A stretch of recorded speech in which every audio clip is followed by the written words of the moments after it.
premio è sempre ben accetto, che c'è scritto Sicilian Film Festival Giuseppe Fiorello. Sì, sono molto felice di questo premio, è un riconoscimento, come tutti i riconoscimenti non può che aiutarti a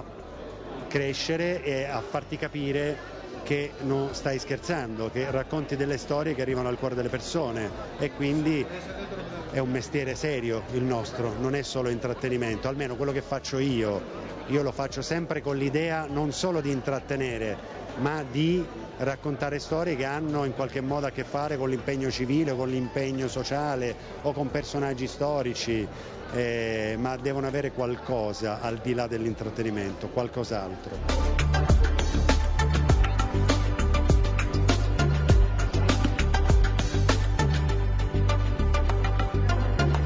Se ho un sogno americano ce l'ho, fare un film italiano che possa andare in America, quello, ma non farei mai un film americano, ma che mi chiameranno mai, quindi vorrei approdare là con un film nostro.